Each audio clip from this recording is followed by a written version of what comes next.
Então, boa noite, pessoal. Estou aqui para a nossa primeira aula gravada, né, nesse ano de 2021. E é uma primeira aula também que eu dou nesse formato, né? Ano passado, nesta época, nós ainda não havíamos entrado em quarentena, né? Não havíamos ainda parado as atividades na escola. Então, é uma aula que eu sempre dei presencialmente e que eu, né, acho que seria muito importante, né, se ela pudesse ter sido dada presencialmente, né, mas, enfim, a situação nos obriga a que seja diferente, tá? Então, eu lamento por isso, né, mas, por outro lado, eu fico feliz em também ter a oportunidade, né, de poder falar, né, sobre esse tema que eu gosto muito, né, através desse canal, né, então vou me esforçar aí para que seja uma interação o mais vivaz possível, né, e que vocês possam sentir um pouquinho da minha paixão pela filosofia, né, no que eu for falar hoje, tá? Então, eu sempre apresento, junto com a minha fala, alguns slides, né, que não são exatamente slides, né, se fosse uma aula presencial, vocês não veriam esses slides, mas veriam anotações minhas no quadro, né, então considerem esses slides como o equivalente a alguma anotação, alguma coisa que eu destacaria no quadro, é assim que eu quero que vocês entendam esse recurso, tá? Então, por isso vocês não têm ali fontes, vocês não têm referências, né? Porque ele está embasado um pouco nas leituras que eu já indiquei, né? E na elaboração que eu faço disso para essa aula, tá?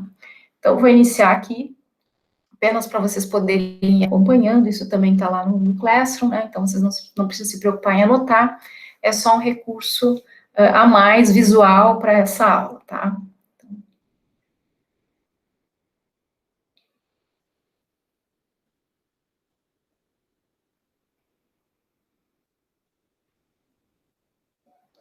Bom, então, deixa eu iniciar a apresentação aqui. Então, gente, essa é uma aula de introdução à filosofia contemporânea, né? Então, a filosofia do nosso tempo, né? Que a gente, então, vai estudar ao longo desse ano, né? Vocês que já estão no quarto ano, já vieram aí de 3 anos de estudo de filosofia na Liberato, né? Então, nos toca estudar a filosofia contemporânea, a filosofia do nosso tempo, né? De agora, tá? E há algumas dificuldades, tá, gente, em se falar do tempo presente, em se estudar o tempo contemporâneo, agora, né? Dificuldades que vocês podem supor, né? Quais são as dificuldades, né, de se estudar o tempo presente, né, gente? A grande dificuldade é que a gente se encontra no meio do olho do furacão. A gente tem que falar de uma tempestade, né? Enquanto ela ainda está ocorrendo, né? Eu tenho que falar de um tempo que eu ainda não sei, né? Quando é que fecha o ciclo, né? Quando é que vira, quando é que eu tenho uma virada, um outro período, né? Para caracterizar. Estou falando de um tempo que está acontecendo, né? Então, é como se eu tivesse que perguntar para você, se eu perguntasse a um de vocês, né? Se eu pedisse, olha, me diz o que é para ti estudar na Liberato hoje, né? Se eu perguntasse isso hoje para vocês muito provavelmente, né, me diriam talvez da frustração que é, né, por vocês não poderem instalar fisicamente, né, interagir com os colegas, viver a última gincana, né, e tudo mais, né?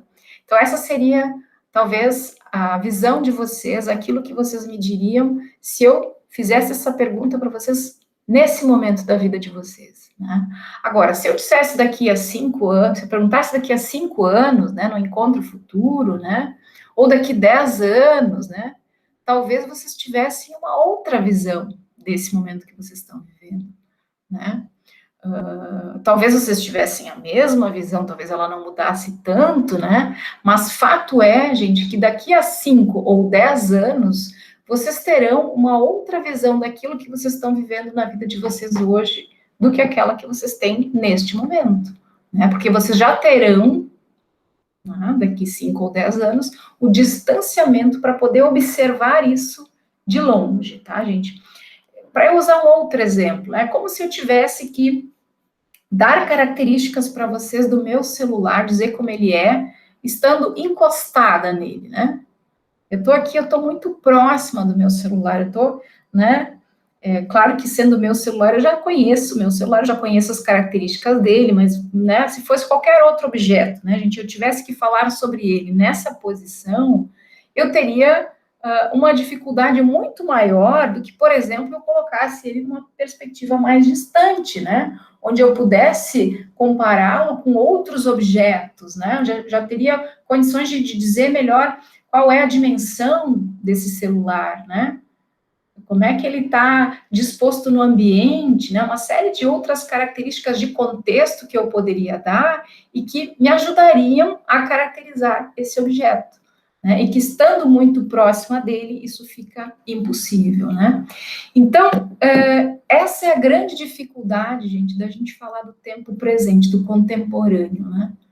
A gente precisa dizer, né, qual é o estrago que a chuva vai fazer, mas a chuva ainda está caindo, né? Não parou de cair a chuva ainda, né? E aí, como é que eu faço isso? Tá? Então, qual é essa dificuldade na prática, né? Vamos dizer assim, para a filosofia, né? Eu, por exemplo, chegar aqui, né, e apresentar um cronograma aqui, né,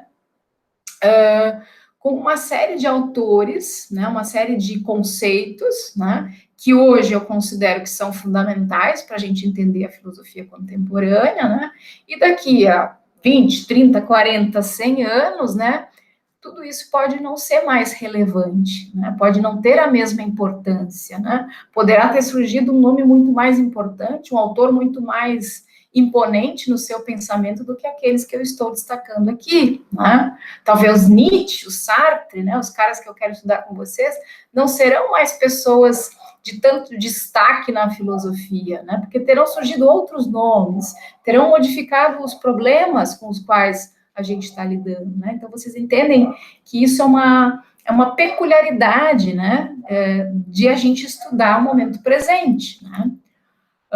Então, isso de forma alguma, a gente significa que é impossível estudar o presente, então. Né? Porque não temos o distanciamento, então vamos abrir mão de estudar o presente, vamos continuar estudando o passado, né? Aqueles períodos mais antigos, que desses a gente já tem o distanciamento necessário.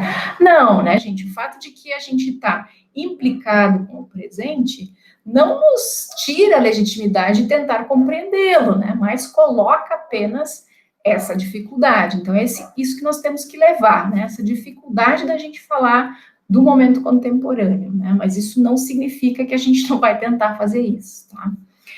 Bom, e para entender, né, gente, a filosofia contemporânea, assim como qualquer momento na história da filosofia, né, a gente sempre tem que dar um passo ou tem que olhar, né, para um momento atrás, né? Para eu entender a filosofia contemporânea, eu tenho que tentar entender o momento que veio antes, porque a filosofia contemporânea, né, é sempre uma resposta à filosofia que veio antes dela, né?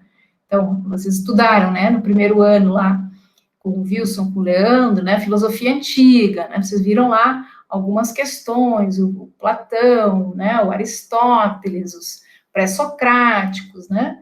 Depois vocês estudaram filosofia medieval, né? Então a gente entendeu ali que a filosofia medieval, de certa forma, é uma resposta a umas questões que foram colocadas na filosofia antiga, né?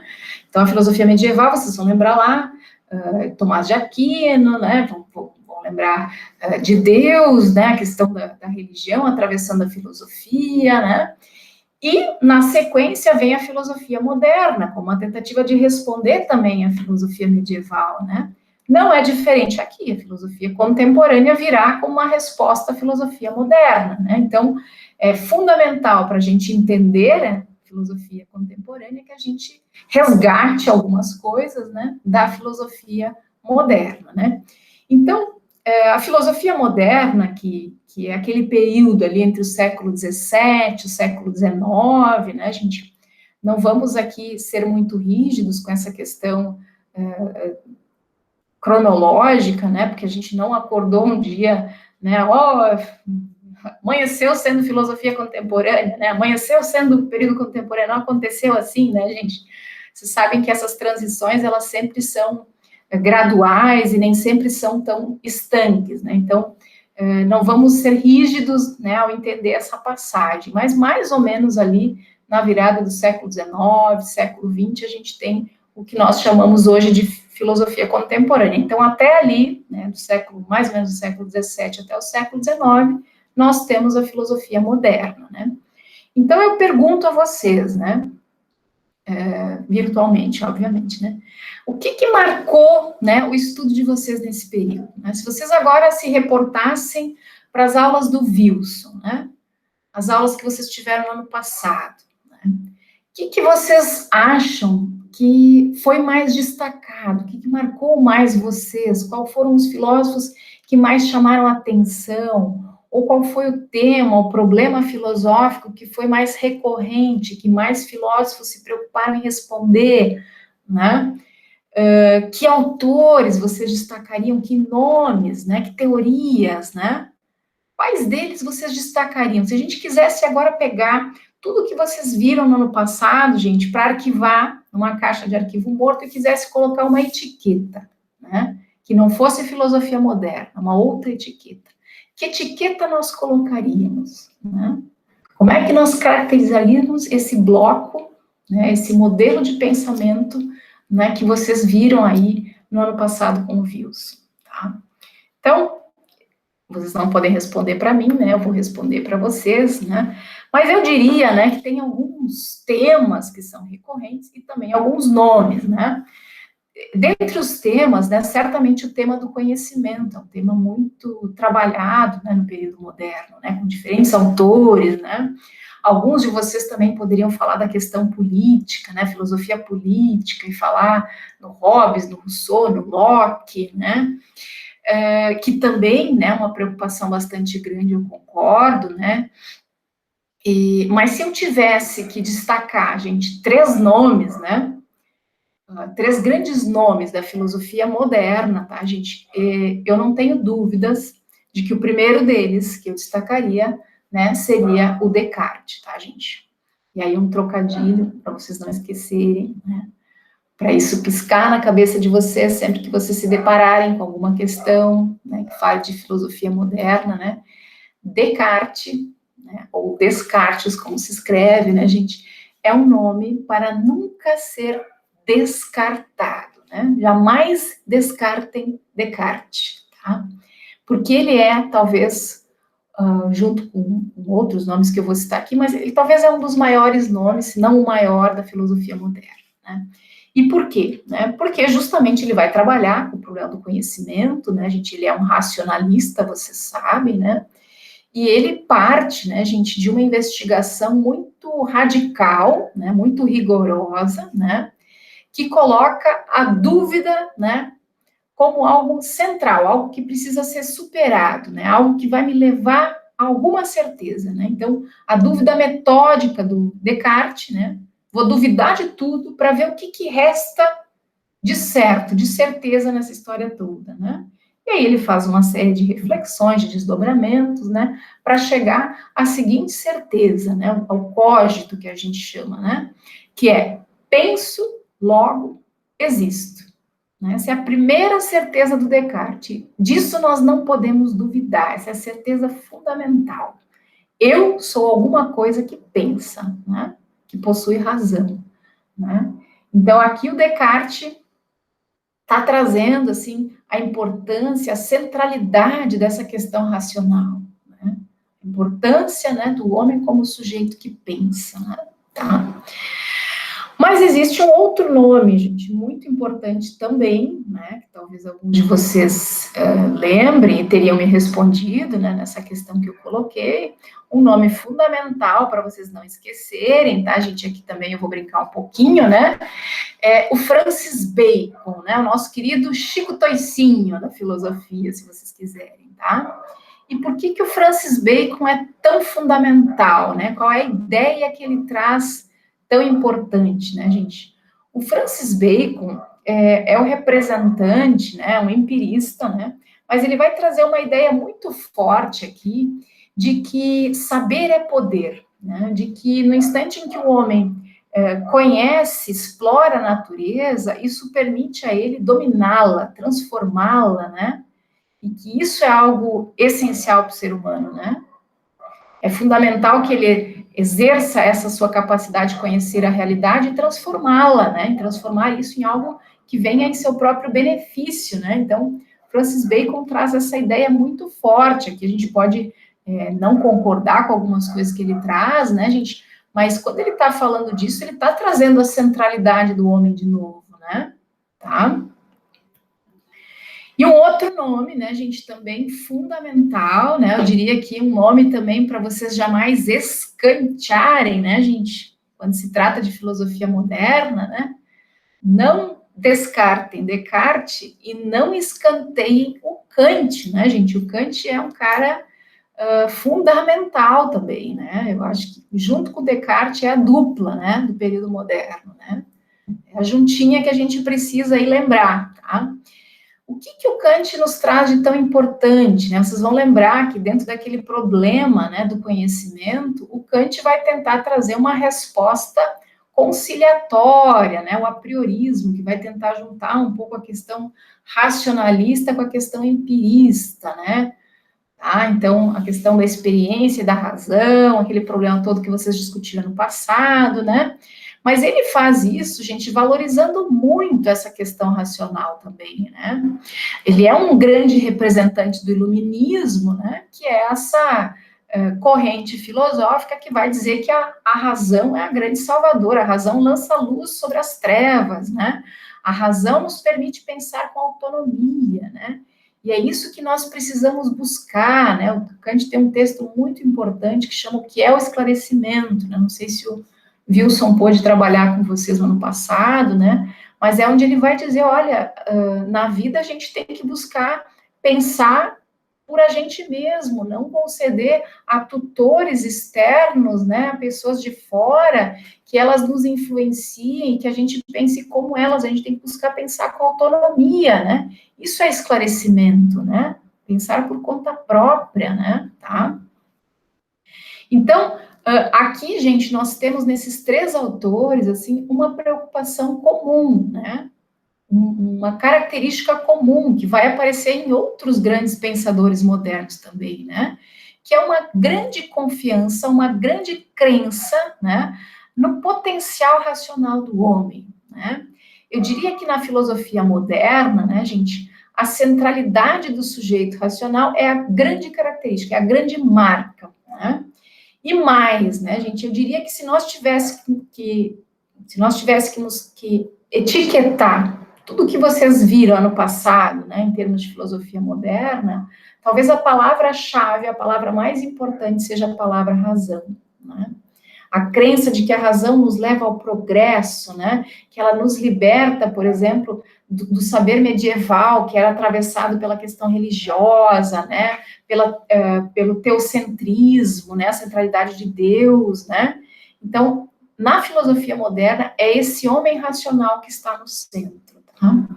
Bom, mas aí alguns de vocês poderiam dizer, professora, mas e os empiristas? Os empiristas valorizavam mais a experiência, não valorizavam tanto a razão, né?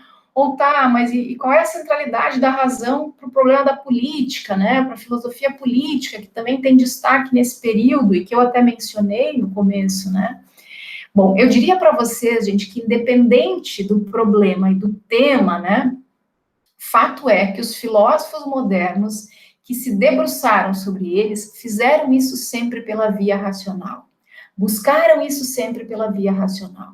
O fato de que a gente problematiza o problema do conhecimento, né? E ainda que a gente dê importância na forma como a gente conhece as coisas para nossa experiência sensível, ao refletir sobre isso, ao problematizar o problema do conhecimento, esses filósofos estão fazendo isso racionalmente, pela via racional, né? Estão colocando aí uma questão para a razão do homem, né? E por isso a razão está no centro, né? Da mesma forma, os filósofos que se dedicaram a pensar a política, né, gente, não fizeram outra coisa senão uma tentativa de racionalizar a política, né? De falar racionalmente da organização da sociedade, de justificar racionalmente por que que nós temos essa sociedade, por que que nós vivemos assim, como nós deveríamos nos organizar, né? Por que que nós deveríamos dividir os poderes, né? Tá? Então, são leituras de mundo que estão sempre centradas na questão racional, tá? Então, isso é o que, a meu ver, caracteriza, assim, o período moderno, tá, gente? Bom, então, tendo isso como base da filosofia moderna, né, a crença no progresso, a capacidade do homem racional, né, essa centralidade, né, do homem que pensa, né, isso é o grande paradigma moderno. Disso, então, nós vamos partir para a filosofia contemporânea, para esse novo paradigma de pensamento que vai surgir aí a partir do século XIX, tá? E a grande característica, né, a grande ideia, a grande palavra, né, que nós podemos adotar para pensar esse paradigma, gente, diferente do que nós tínhamos no período moderno, que era, né, certeza, confiança, razão, né, agora a gente vai para um outro extremo, para a questão da desconstrução, né? Para um momento de crise, para um momento de incerteza, de uma desconfiança quanto ao potencial da razão humana, né? Para nos levar ao progresso ou para nos tornar melhores como sociedade, né? Então, claro, não é uma desconfiança no sentido de que nós não temos razão, de que nós não pensamos, né, assim, concretamente, que nós não temos uma estrutura intelectual, não é isso, né? Mas é uma desconfiança de que o uso dessa razão, dessa intelectualidade, de fato nos torna melhores, ou está nos levando para um lugar melhor, né? Essa desconfiança, né? Uma desconfiança quanto à nossa limitação enquanto seres racionais, né? E para isso, né, gente, uma série de eventos ocorreram no âmbito da história, no âmbito da ciência e da própria filosofia, né? E contribuíram para instaurar um quadro, um cenário de instabilidade, de dúvida, de interrogação mesmo, né? Um grande ponto de pergunta. Será que o fato de nós sermos racionais é algo bom, é algo que está nos levando a ser melhores, é algo que está nos levando ao progresso, né? Essa é a grande pergunta que o período contemporâneo, o paradigma contemporâneo vai colocar, tá? Então, vamos ver, na história, né, gente? Na história, na passagem do século XIX, século XX, né, nós temos alguns eventos que não são marcas do progresso, não são eventos que nos orgulham enquanto sociedade, não são eventos que falam da nossa capacidade racional, do quanto nós somos capazes, né, racionalmente, de atingir objetivos, de avançar enquanto sociedade, mas, ao contrário, gente, marcas da nossa irracionalidade, ou da nossa limitação como seres racionais, né? E o grande evento, né, gente, dentro de um conjunto de eventos, né, gente, as duas grandes guerras talvez sejam a maior marca disso, né, gente, porque uma guerra por si só, né, gente, se a gente pensar, uma guerra por si só, ela se instaura, de certa forma, quando a gente não consegue mais dialogar, né? O conflito armado, ele é o recurso que se tem quando a diplomacia falha, quando eu não tenho mais condições de entrar numa negociação, né? Então, por si só, a guerra já poderia ser um sinal, né, de que nós somos incapazes de chegar a uma solução harmônica através do diálogo, né? Mas dentro da guerra, especificamente da Segunda Guerra, tem um evento que é ainda mais profundo, ainda mais significativo dessa nossa limitação enquanto, né, sociedade, né? Que é o Holocausto, que é o fato de que a gente matou, né? Nós, humanidade, né, sociedade, dizimamos milhões de pessoas, tendo como justificativa unicamente, né, o fato de que é uma raça menor, supostamente uma raça inferior, né, ou o fato de que se quer atingir uma raça superior, né, ou seja, uma justificativa que poderia parecer racional aos olhos da época, né, mas que hoje, né, gente, não tem o menor fundamento. Ninguém hoje concordaria com esta tese, né, o bom, né, essas ondas aí conservadoras que a gente vê florescendo, talvez até tenha, né, mas é quase consenso, né, de que o Holocausto nunca deveria ter ocorrido, né, gente? E me arrepia se alguém entre nós disser, não, professor, eu acho que, né, é algo que racionalmente nós não conseguimos justificar, né? Por que nós matamos tanta gente com essa desculpa, né?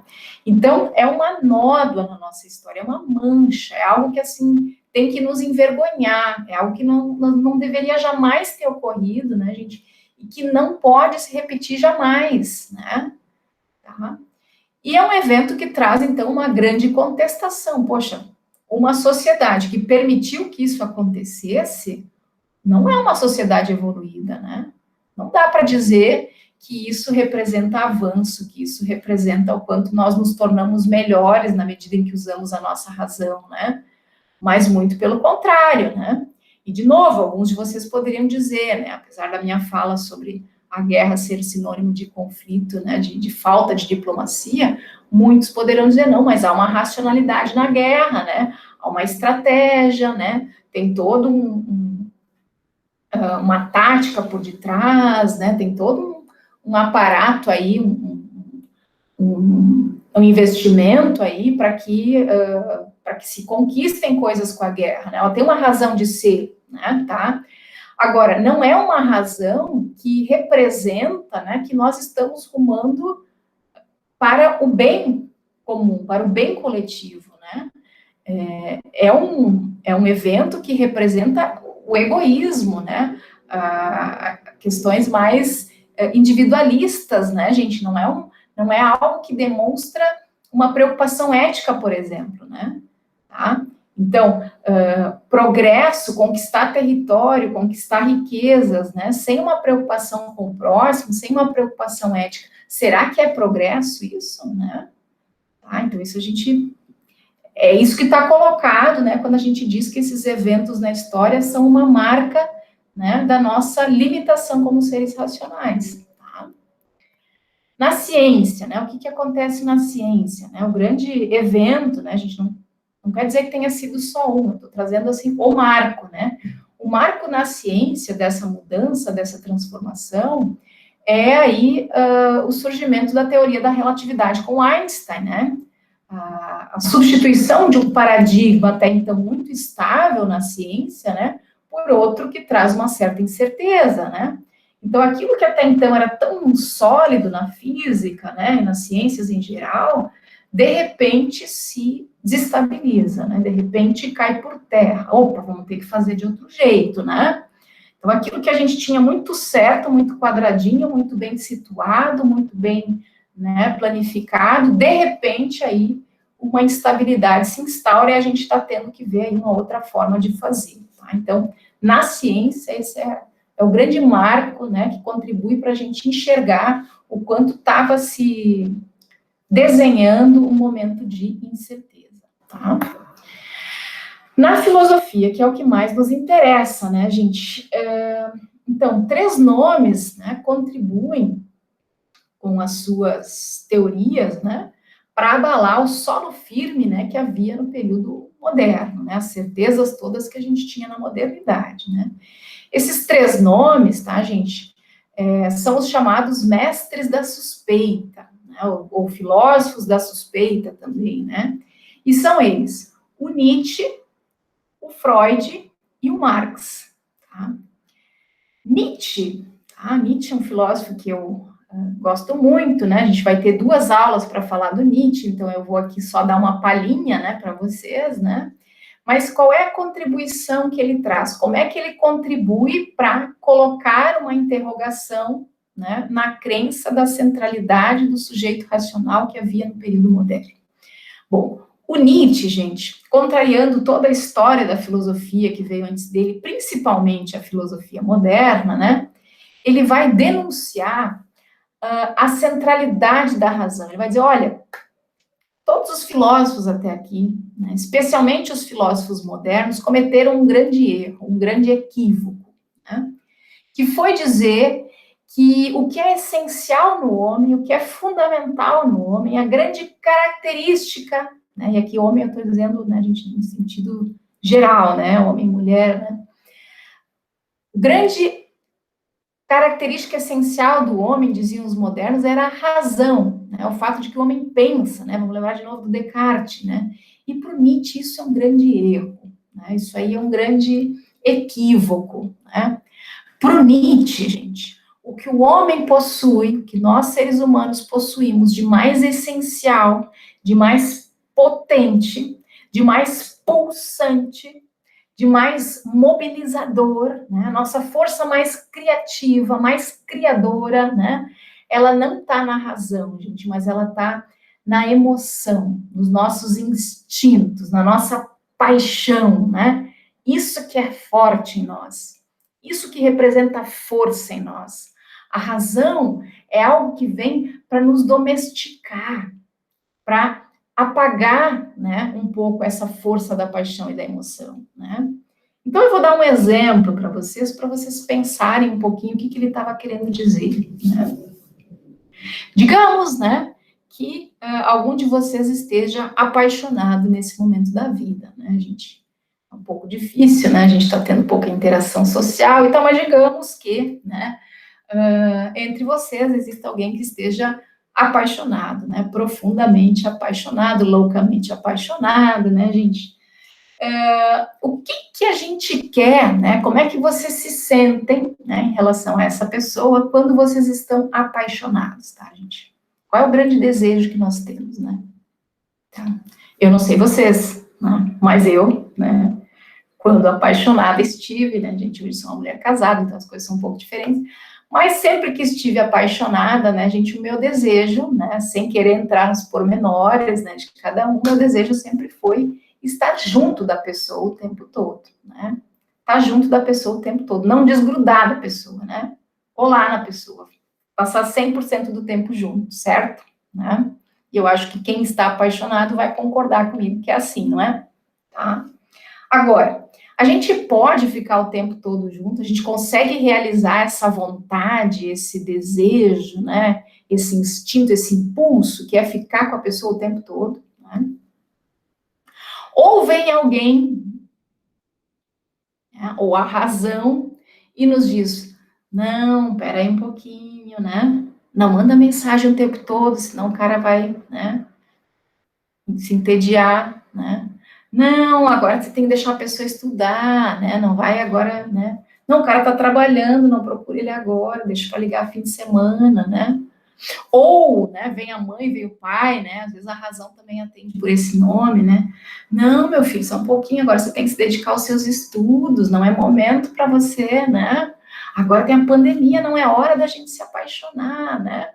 Então, vem um raciocínio, uma reflexão, né? Um pensamento, vem a razão de alguma forma, né, gente? E abafa aquele nosso instinto que seria ligar para a pessoa o tempo todo, ficar com a pessoa o tempo todo, né?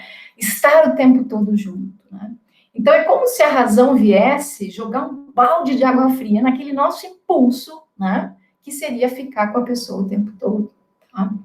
Então, é isso que o Nietzsche está dizendo, né? O que nós temos de potente mesmo, aquilo que é humano, que é nosso, que nos caracteriza, que é pulsante, que vibra em nós, é a nossa vontade, né? A razão é como que uma força que enfraquece essa vontade, né? E aí é que está o grande erro da filosofia, em colocar muita ênfase, em dar muito destaque, né? Enaltecer, colocar num altar a razão, né? E desmerecer a vontade, a paixão, os instintos, né? Quantos foram os filósofos até aqui, né, que nos disseram justamente isso? Olha, a paixão é algo a ser colocado de lado, a gente tem que se orientar pela razão. Nietzsche vai dizer, não, vamos fazer a vontade, vamos realizar a nossa vontade, né? É isso que é importante, né? Vamos lá ficar com a pessoa, né? Quer ficar, tá apaixonado, vai lá viver essa paixão, né? Tá? Então, esse é o Nietzsche, tá? Vamos ver mais adiante um pouco mais dele, tá? Mas o segundo filósofo, né, que vai contribuir com a sua reflexão, né, gente, para também tirar a centralidade do sujeito racional, é o Marx, né, que talvez é um filósofo que vocês já estudaram, né, na sociologia, né, já viram aí uma série de conceitos, né, com os quais o Marx trabalha, né, questão da luta de classes, as relações de produção, ideologia, trabalho, capital, né, tanta coisa, né, que a gente tem com Marx. Marx realmente é um pensador muito importante, né? A gente concordando ou discordando dele, ele é um marco, né? Tá? A questão do materialismo histórico, né, gente? Essa é a ideia central dele, essa é a ideia que contribui com o que eu quero que vocês entendam aqui, tá? O que ele vai dizer é que quem nós somos, né, gente?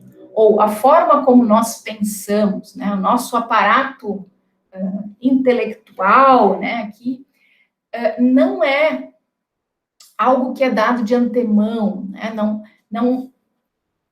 Não é algo que nós possuímos independente da nossa relação com o mundo, né? Tá? Talvez aqui você se lembre da história da tábua rasa, não é bem isso, mas é um pouco isso também, tá?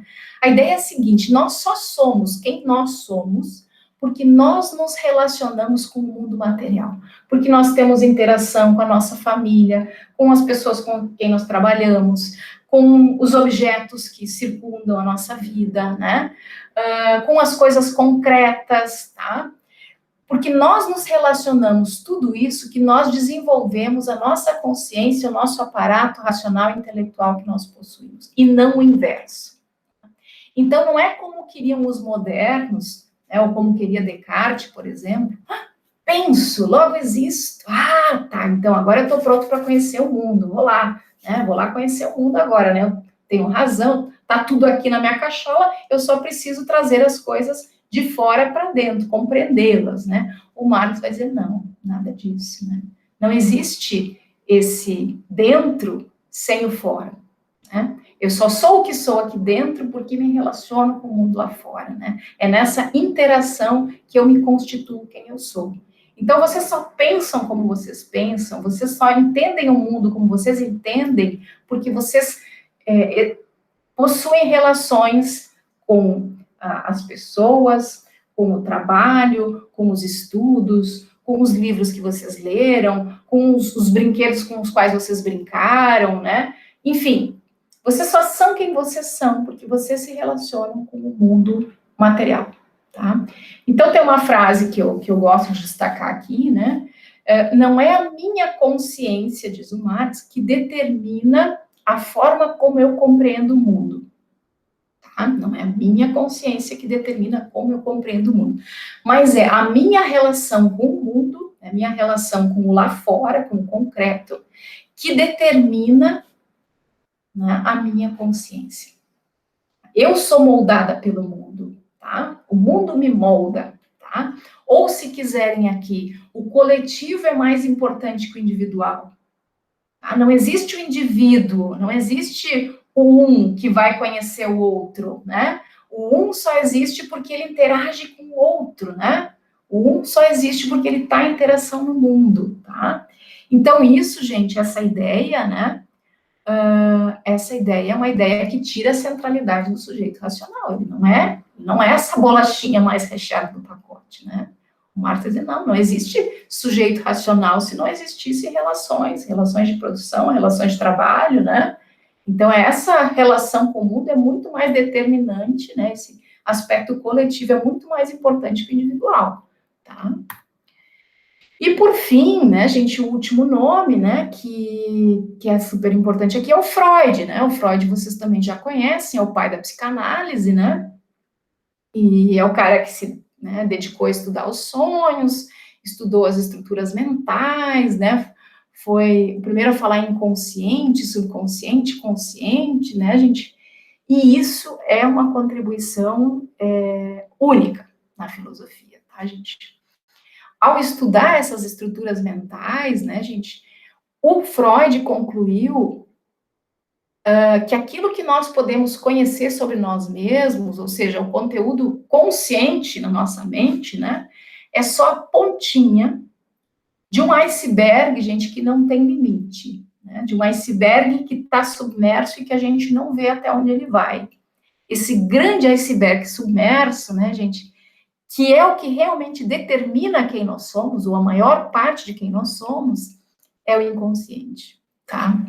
Então, o Freud está dizendo para esse sujeito moderno, né, que está se achando, porque tem a razão, que vai conhecer tudo, que vai dominar a natureza, olha aqui, meu querido, dorme com essa. O que tu pode conhecer de ti é essa pontinha aqui. Que dirá do mundo, então, né? Baixa a tua bolinha, cara. Vai com calma, menos, bem menos, né? Tá? Então, o Freud, ele está dizendo exatamente isso, olha.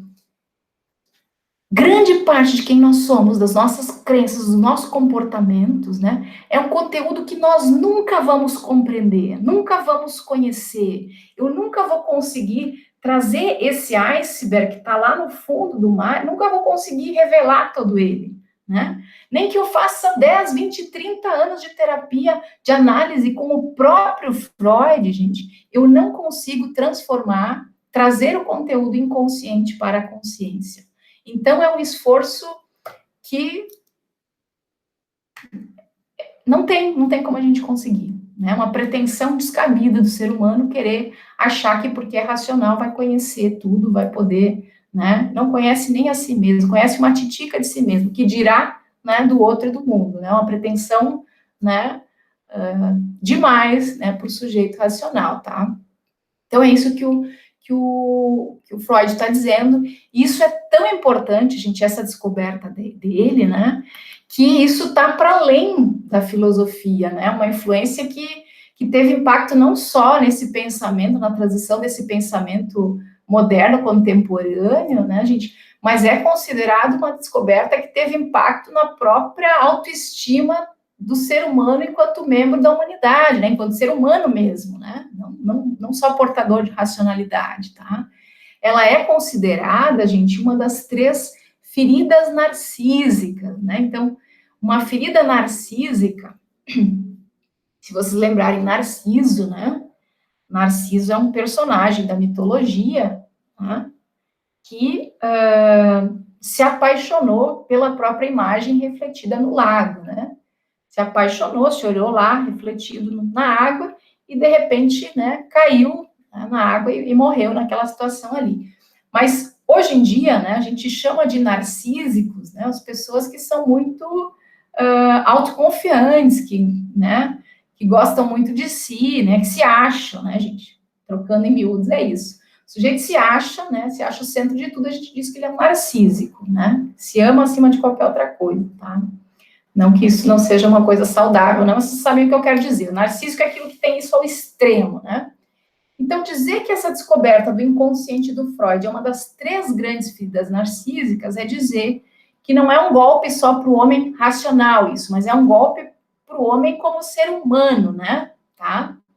Por quê? Por que é uma ferida? Por que isso machuca a nossa autoestima, essa descoberta do Freud, né? Porque nos tira do centro, né?